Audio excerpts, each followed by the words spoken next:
High hello viewers, welcome to NTV. నేను Tarak. This video is brought you by Colors. Colors లో join అవ్వండి, fit గా హెల్తీగా ఉండండి.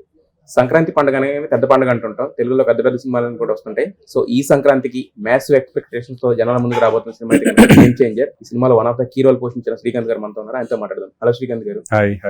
సార్, అంటే మోర్ దాన్ 100 ఫిల్మ్స్ చేశారు, ఇంకా చేస్తూ ఉన్నారు. అవి కూడా పాన్ ఇండియా సినిమా జోన్ లో ఉన్నారు ప్రస్తుతం మీరు.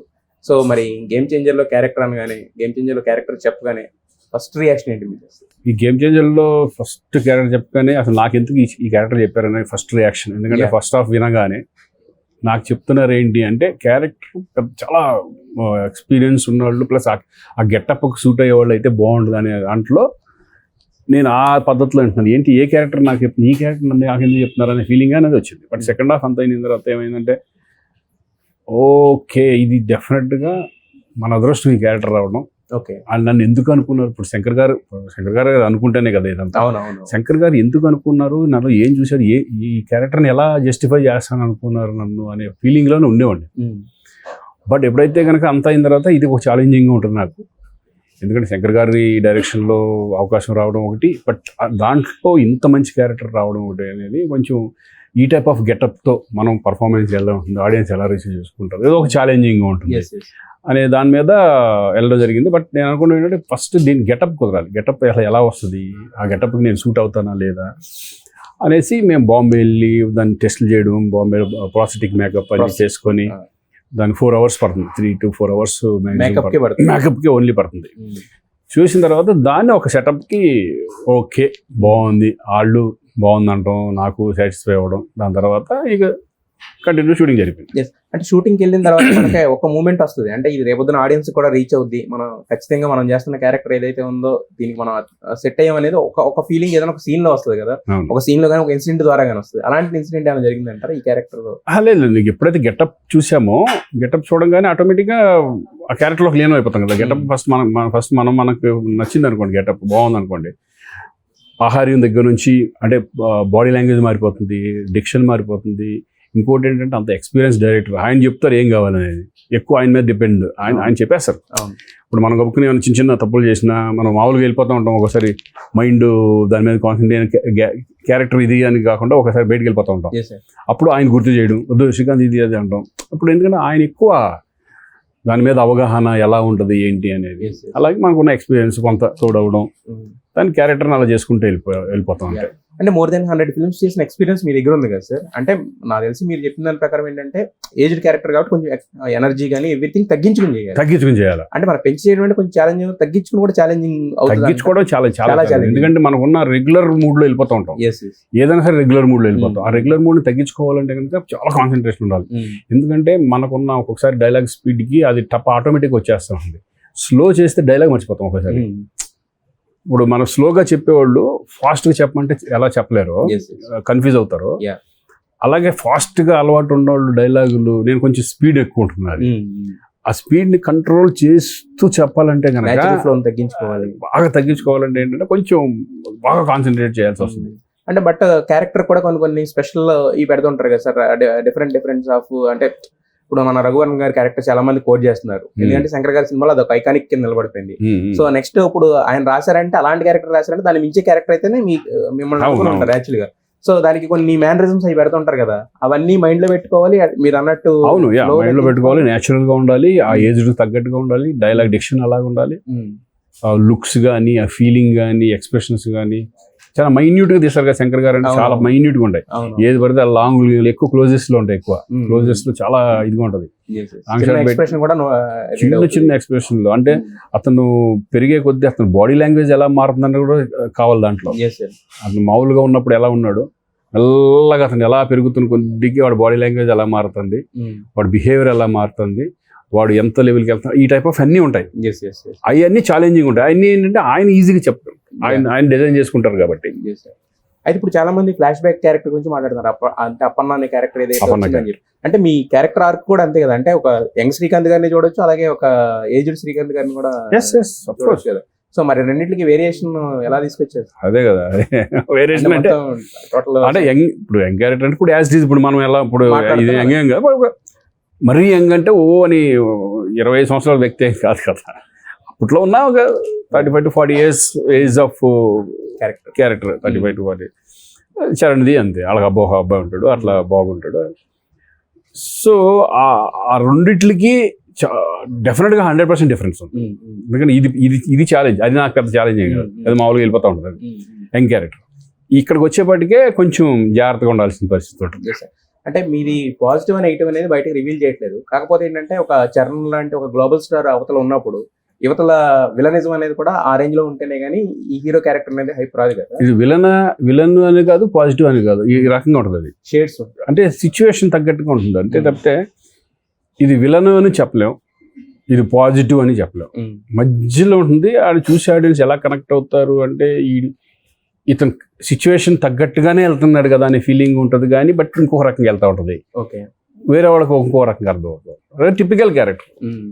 సార్ అయితే యాక్చువల్గా మీరు వారిసు కూడా చేశారు ఆల్రెడీ, అది కూడా బ్లాక్ బస్టర్ హిట్, అది దిల్ రాజు గారి బ్యానర్. ఇప్పుడు సేమ్ ఇది కూడా చేస్తున్నారు కదా. సో అంటే తమిళ నుంచి మరి ఆఫర్స్ ఏం రాలేదు, ఎందుకంటే విజయ్ గారు లాంటి సినిమా అంత పెద్ద బ్లాక్ బస్టర్ హిట్ అయిన తర్వాత వచ్చినా కూడా ఇప్పటికే మనకి ఏంటంటే ఎక్కువ ఈ మన తెలుగు ఫిలిమ్సే ఎక్కడ పడితే అక్కడ రిలీజ్ అయ్యి మన ఇండియా మొత్తం లెవెల్లో ఇదే టాప్ లో ఉంది. టాప్ లో మన తెలుగు ఇండస్ట్రీ ఎక్కువ ఉంది. అవి వచ్చినా కూడా మనం అనుకునేది ఏంటంటే మంచి వారసుడు విజేత ఎలా చేసాం, అలా పెద్ద పెద్ద సినిమాలు వచ్చినప్పుడు మనం చేసుకుంటే బెటర్ అనే ఫీలింగ్ అనేది నాకుంది. చాలా తర్వాత వచ్చినాయి ఏంటంటే ఇప్పుడు మనం చేసేదానికంటే చాలా తక్కువ లెవెల్లో ఉంటాయి కదా. అట్లా మీకంటే ఒక స్టేజ్ ఉంది కదా, దానికి వచ్చేసి ఇంకా ఉంటాయి కదా చాలా, అలాగే కన్నడలో కూడా అలాగే వచ్చాయి. అటువంటి కొన్ని మనం అవాయిడ్ చేసుకుంటూ ఇంపార్టెంట్ అనుకున్నదే చేసుకుంటూ వెళ్దామనే ఒక ఉద్దేశం. అయితే గోవిందుడు అందరవాడలో కూడా చేశారు చరణ్ గారితో. ఇప్పుడు గేమ్ చేంజర్ అంటే అప్పుడు అంటే మెగా పవర్ స్టార్ అనే వాళ్ళు ఇప్పుడు గ్లోబల్ స్టార్ రామ్ చరణ్ అయిపోయారు కదా. సో అప్పటికి అంటే ఆయన యాక్టింగ్ మెచ్యూరిటీ కానీ లేదంటే మీతో ఉన్న పర్సనల్ రిలేషన్ లో ఉన్న డెఫినెట్ గా యాక్టింగ్ పర్ఫార్మెన్స్ లెవెల్స్ లో ఎక్కడికో వెళ్ళిపోయాడు. ఎందుకంటే లేకపోతే ఇప్పుడు గోవిందుడు అందరవాడలో యంగ్ గా చక్కగా ఒక క్యూట్ బాయ్ గా చేసిన సినిమా అది. ఇప్పుడు తర్వాత వచ్చిన రంగస్థలం కానివ్వండి, తర్వాత RRR కానివ్వండి, ఆ క్యారెక్టరైజేషన్స్ పెంచుకుంటూ అతని స్టేచర్ని పెంచుకుంటూ ఈరోజు గ్లోబల్ స్టార్కి వెళ్ళిపోయారు. ఇప్పుడు అతనికి ఉన్న వరల్డ్ వైడ్ ఫ్యాన్స్ కానీ వరల్డ్ వైడ్ ఎక్స్పెక్టేషన్స్ కానీ సినిమా చూసేటప్పుడు ఆయన క్యారెక్టర్ ఇప్పుడు మామూలు క్యారెక్టర్ చేస్తే కనుక ఆనందం. అందుకేంటంటే ఒక డిఫరెంట్గా హై పర్ఫార్మెన్స్ రేంజ్లో ఉన్న క్యారెక్టర్సే చేయగలరు వాళ్ళు. ఇప్పుడు అటువంటిదే ఈ అప్పన్న క్యారెక్టర్ కూడా ఒక పర్ఫార్మెన్స్ ఓరియంటెడ్ మూవీ. అలాగే దాంట్లో ఒక డిఫరెంట్గా ఇంకో క్యారెక్టరైజేషన్ అది కూడా చాలా షేడ్స్ ఉంటాయి దాంట్లో. అది కూడా ఎమోషన్స్ ఉంటాయి, దాంట్లో ఫన్నీ ఉంటుంది, రెండు కష్టమే. బట్ ఏంటంటే ఇట్లా ఇప్పుడు ఇప్పటికి రేంజ్ గ్లోబల్ స్టార్ మీరు అన్నట్టుగా మెగా స్టార్ గ్లోబల్ స్టార్ అయిపోయాడు. పర్ఫార్మెన్స్ లెవెల్లో అలాగే ఉంది. అలాగని బిహేవియర్ ఏం మారల, యాజ్ ఇట్ ఈజ్. అప్పుడు నన్ను అన్న ఎలా ఉన్నాడో ఇప్పుడు అలాగే సేమ్ యాజ్ ఇట్ ఈజ్. అప్పుడు ఎలా అందరూ కలిసి అప్పట్లో క్రికెట్ ఆడుకునేవాడు. ఇప్పుడు ఏంటంటే అవన్నీ లేకుండా ఇప్పుడు మధ్యాహ్నం కూర్చుని భోజనం చేయడం, సరదాగా మాట్లాడుకోవడం, అన్న అనుకుంటాం ఏమి సపరేట్గా ఏదైనా మాట్లాడుకోవడం సరదాగా అంటాం. ఓకే, అంటే ఇప్పుడు ఎవరికాళ్ళు క్యారవాన్ పరిమితం అయిపోతున్నారు కదా సార్. ఇంకా క్యారవాన్ ఉంది సెటప్, అంటే మొత్తం చంద ఏంటంటే ఒక సపరేట్ సెటప్ ఉంటుంది. ఓకే, చక్కగా బయటకు వచ్చి ఎవరు ప్రొడ్యూసర్లు వచ్చినా ఎవరన్నా తెలిసిన వాళ్ళు వచ్చినా ఆర్టిస్టులు వచ్చినా అందరూ అక్కడ కూర్చొని భోజనం చేయడం, అది ఒక సరదా, అదొక కల్చర్. అదే మంచి, అది లేదని ఇప్పుడు ఫీల్ అవుతున్నారు కదా సార్. అప్పుడు అలా ఉండేది అందరికీ. ఇప్పుడు నేనున్నాను అనుకో, నా సెట్ నేను వెళ్తే కనుక ఇంటికాడ నుంచి భోజనం నా ఇంట్లోంచి వస్తుంది కంపల్సరీ. 4-5 మా ఫ్రెండ్స్ అందరూ వస్తూ ఉంటారు, అక్కడ ఉంటారు డైరెక్టర్స్ కొంతమంది ఉంటారు, అవన్నీ కామన్. అది ఇప్పుడు ఉంటారు, ఇప్పుడు వాళ్ళ సర్కిల్ డిఫరెంట్ సర్కిల్ కాబట్టి ఇప్పుడు క్యారవాన్స్ ఉన్నాయి. డిస్టర్బెన్స్ ఇప్పుడు అంటే సోషల్ మీడియా కూడా ఎక్కువ వచ్చేసింది, బయట కూర్చొని చేయలేం. క్యారవాన్లు అయితే సీక్రెట్ ఏ ఉంటాయి, లేకపోతే ఇక్కడ నుంచి ఇట్లా అనుకునేది అనుకునేది ఎక్కడ పడితే అక్కడ ఉన్నాయి. అప్పుడైతే కనుక అసలు ఏం ఉండేవి కాదు కాబట్టి మనం ఏదైనా డ్రెస్ చేంజ్ చేసి మేము చూసాం, డ్రెస్ చేంజ్ చేసేసి కూడా చక్కటి ఒకటి ఇది వేసుకుని లేడీస్ కూడా అట్లా చేసుకునేవాళ్ళు. ఇప్పుడు అవకాశం లేదుగా మగాళ్ళకే. ఇప్పుడు క్యారవాన్లు వచ్చినాయంటే క్యారవాన్లు రావాలి కంపల్సరీ, ఇప్పుడు తప్పదు, ఇంకా ఆ సిచ్యువేషన్ అలా మారింది. అయితే ఈ సినిమా గురించి మాట్లాడినప్పుడు ఎందుకంటే గేమ్ చేంజర్ డైరీస్ అంటారు, అంటే ఇంతకాలం అంటే దాదాపు ఒక 3 years పాటు షూటింగ్ జరిగింది అనేది ఎక్కువగా మాట్లాడుకుంటూ ఉంటారు.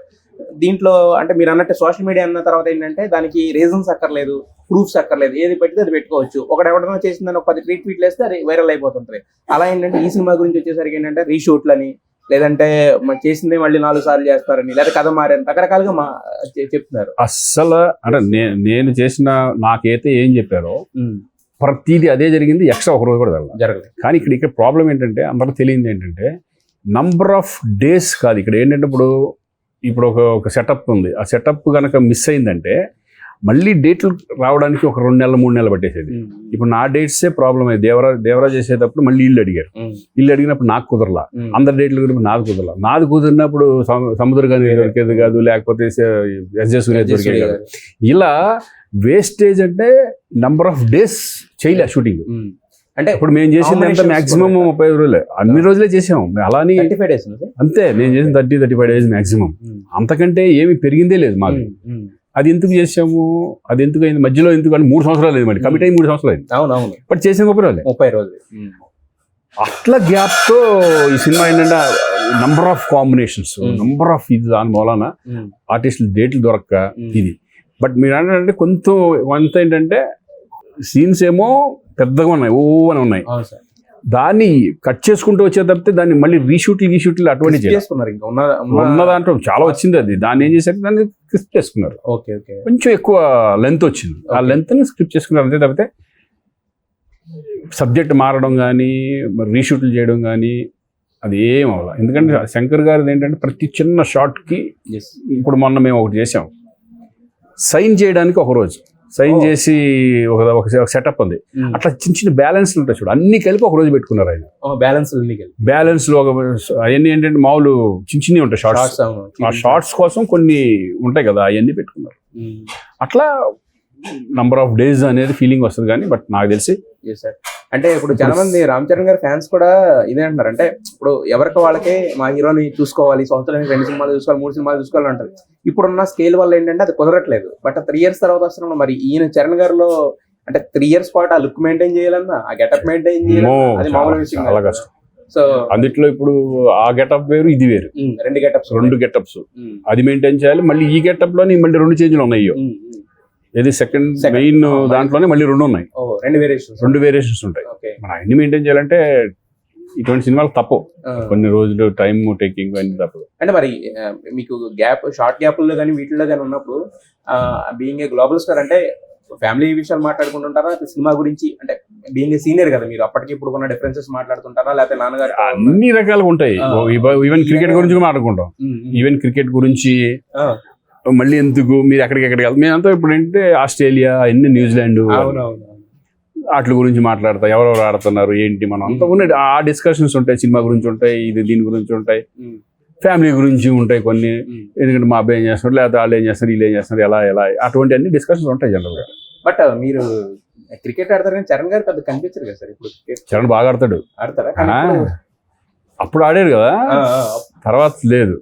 కానీ మేము ఏం చేసామంటే గోవిందుడు అందరవాడేలో ఈవినింగ్ గ్యాప్ కదా, ఈవినింగ్ వచ్చేప్పటికి అక్కడ ఫ్లడ్ లైట్స్ లాగా ఉండేది హోటల్లో. ఆయన ఒక టీము, నేను ఒక టీము, మొత్తం అందరు ఆర్టిస్టుల్ని టెక్నీషియన్ కలిపి రోజు అదే పని. బాగా ఆడతాడు క్రికెట్. బట్ ఆబ్వియస్ గా మీరే గెలుచుంటారు బేసిక్, ఎందుకంటే లేదు వాళ్ళ టీం కూడా చరణ్ బాగా ఆడతాడు. అయితే ఇది ఓన్లీ మీది ఎంతవరకు పొలిటికల్ వర్క్ అని ఉంటుందా, లేకపోతే ఫ్యామిలీ డ్రామాలో కూడా మీ ఎలిమెంట్ అనేది మిక్స్ చేశారు సార్? అంటే బేసిక్ ఎందుకంటే మనం ఎంత పెద్ద సినిమా అయినా పొలిటికల్ అసలు ఎక్కడ ఫ్యామిలీకి సంబంధించి ఫ్యామిలీ అనేది ఉండదు. బట్ అంత పొలిటికల్ కి సంబంధించింది నాదంతా. ఆయన ఫ్యామిలీలు అన్ని సెటప్ అంతా వేరే ఉంటుంది. బట్ నాదైతే పొలిటికల్ సంబంధించింది. అయితే గేమ్ చేంజర్ అని పెట్టగానే ఆ కింద ఎప్పుడైతే పొలిటికల్ సినిమా అని తెలిసిందో చాలా మంది ఏంటంటే ఈ మధ్యలో గ్యాప్ కూడా రావడంతో ఏపీ ఎలక్షన్స్ వచ్చిన తర్వాత కొంచెం కొన్ని సీన్స్ యాడ్ చేశారని చెప్పి ఒరిజినల్ గేమ్ చేంజర్ పవన్ కళ్యాణ్ గారు ఉన్నారు కదా, ఆయన రెఫరెన్స్ కొన్ని తీసుకున్నారని చెప్పి వచ్చింది. సోషల్ మీడియా అది కరెక్ట్ గా తీసుకోవాలంటే పనిచేసిన వాళ్ళని, అంటే దాంట్లో యాక్ట్ చేసిన మిమ్మల్ని, సో ఆ రెఫరెన్స్ మరి నాకు తెలిసినంత వరకు. ఎందుకంటే ఇది ఎన్ని సంవత్సరాలు మాకు అప్డేట్ చెప్పి 3 years అప్పటికి ఏపీ ఎలక్షన్స్ కానీ ఏమీ లేదు కదా. అప్పుడు ఎలా చేశారో నాకు అప్పుడు అలాగే అనిపించింది. తర్వాత వాళ్ళ సీన్స్ కొన్ని సీన్లు నాకు తెలియవు కాబట్టి నాకు అసలు తెలియదు. యాక్చువల్గా మాదైతే కనుక ఎప్పుడు ఏం మారలా, యాజ్ ఇట్ ఈజ్ ఆయన ఏం చెప్పారు అదే ఉంది.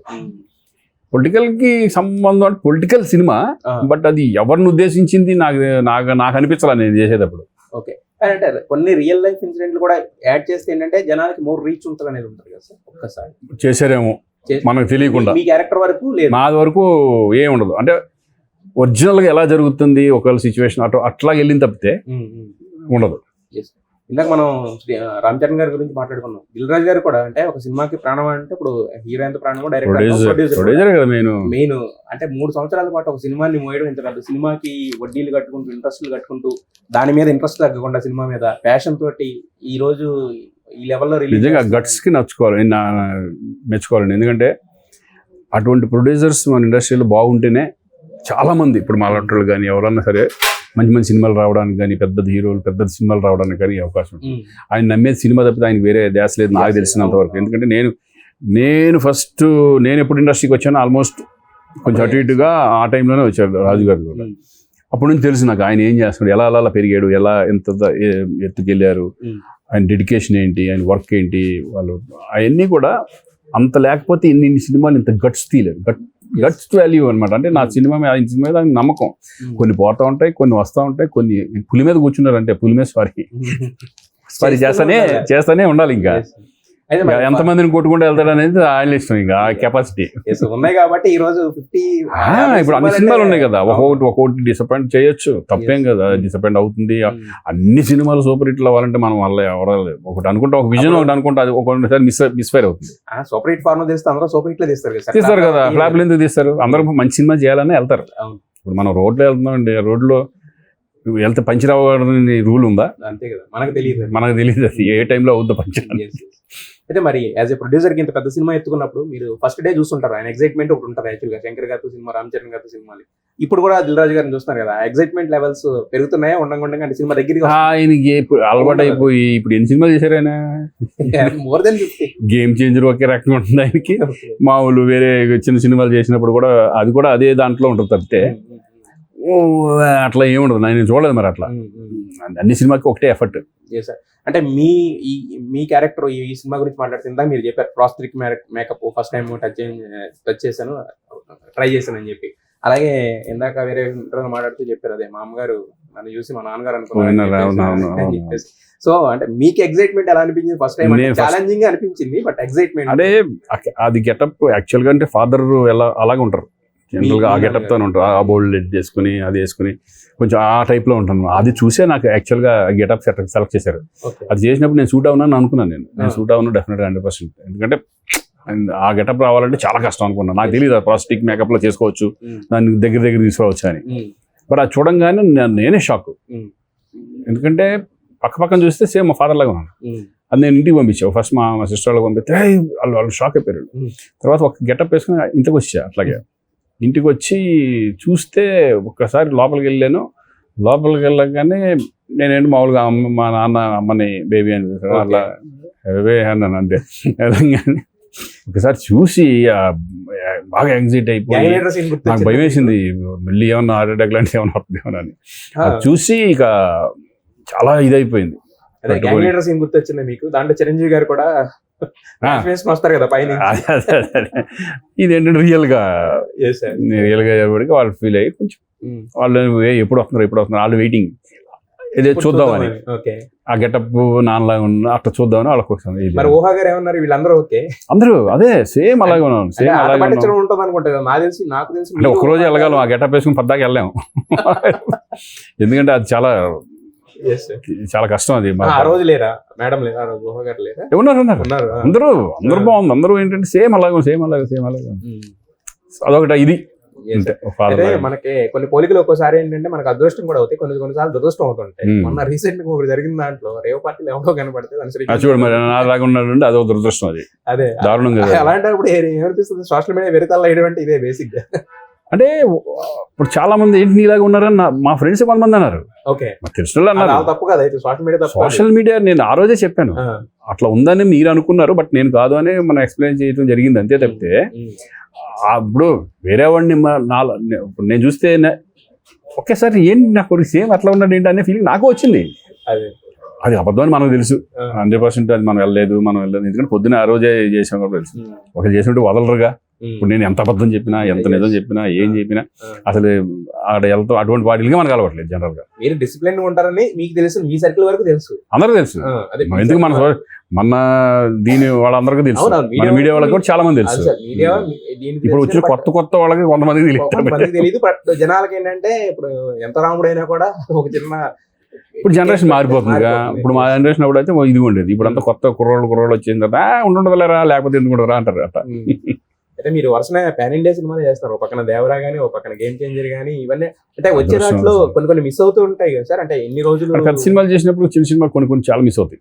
కొన్ని మామూలు సినిమాలు, మంచి సినిమాలు కూడా కొన్ని మిస్ అవుతూ ఉంటాయి. ఎందుకంటే ఇది number of days, number of ఈ సినిమా మీద గెటప్లని మళ్ళీ మిస్ అయితే వాళ్ళు ఇబ్బంది పడుతూ ఉంటారు.